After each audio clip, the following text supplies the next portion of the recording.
शेतकरी बंधूंनो नमस्कार। मी पवन Deshmukh, IPL biological company प्रतिनिधी, वाशिम अकोला। आज आपण हळद पीक उत्पादन वाढीसाठी महत्त्वाचा मुद्द्यावर चर्चा करणार आहे। हा व्हिडिओ शेवटपर्यंत पहा, नक्कीच तुमचं उत्पन्न वाढण्याशिवाय राहणार नाही। तर आपण एक साधारणतः नांगरणी करून सर्व शेतकरी झाले असेल आणि आता आपण लागवडीच्या स्टेजवर आलेलो आहोत। शेतकरी बंधूंनो, आपल्याला बेड पाडण्यासाठी लागते जमीन भुसभुशीत आणि जमिनीमध्ये माती चांगली जास्त पाहिजे। त्यासाठी आपण रोटर मध्ये आरामशीर चालवून चांगली जमिनीमध्ये माती तयार करून घ्यावी। कुठल्याच प्रकारचे ढेकूळ राहिला नाही पाहिजे, ही काळजी घ्यायला पाहिजे। त्यानंतर बेड पाडताना अनुभवी ट्रॅक्टरवाल्याच्या सहाय्याने आपण बेड पाडा, जेणेकरून त्याचा एक फायदा आपल्याला होईल। आणि बेड पाडताना साधारणतः 4 ते 4.5 फुटाचा बेड असला पाहिजे आणि ज्यावर आपल्याला हळद लावायची तो बॉटम आहे तो पूर्ण सवान करून 2 फुटाचा असला पाहिजे। सुरुवातीला बेड हे उंच नाही ठेवायचे, कारण आपल्याला भर देणं गरजेचं आहे। हळद पीक हे जमिनीच्या वरवर येणारं पीक आहे, त्याच्यामुळे आपल्याला भर देण्यासाठी सध्या जमीन बेड दाबायचे, नंतर उगवण झाल्यानंतर आपल्याला ते बेड द्यायचे। लागवड करताना खोलवर लावू नका, कारण वातावरण हे शेतकऱ्याच्या हिताचं नाही।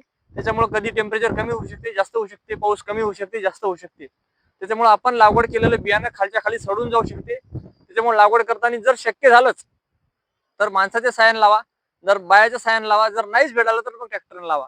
आणि ट्रॅक्टरने लावताना काय करा, जास्त खोलवर न लावता थोडं वर लावलं गेलं पाहिजे, ही एक आपण काळजी घ्यायची।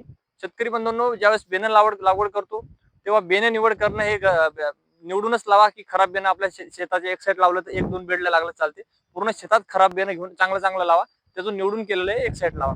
त्यानंतर बीज प्रक्रिया केल्याशिवाय आपण लागवड करायची नाही। बीज प्रक्रिया फार महत्वाची आहे। बीज प्रक्रिया केल्यामुळे त्याचं जर्मिनेशन चांगलं होत असते, जर्मिनेशन फास्ट होत असते, पांढऱ्या मुळाची वाढ भरपूर होत असते, जमिनीतून लागणारे जे किडे किटके ते त्याचा प्रादुर्भाव कमी होत असते। शेतकरी बंधूंनो, जर बीज प्रक्रिया केली तर झाड एकदम निरोगी होईल, त्याची रोगप्रतिकार शक्ती वाढेल, त्याच्यामुळे झाड आपलं उत्पादन चांगलं देईल। शेतकरी बंधूंनो, कुठलाही पीक असू द्या, त्यासाठी आपण बीज प्रक्रिया करूनच आपण लावायला पाहिजे। तर एक महत्वाची गोष्ट मुद्दा ते आहे।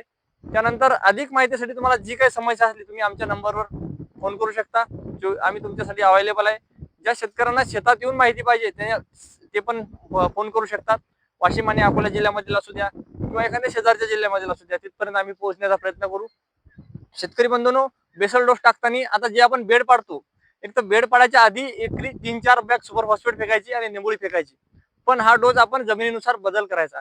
जर आपल्या जमिनीमध्ये चुनखडीचं प्रमाण जास्त असेल तर आपण सुपर फॉस्फेटचा वापर कमी करायचा, आणि जमीन जर चिकट असेल, काळीची असेल, तो थोडा वाढवला तरी चालते।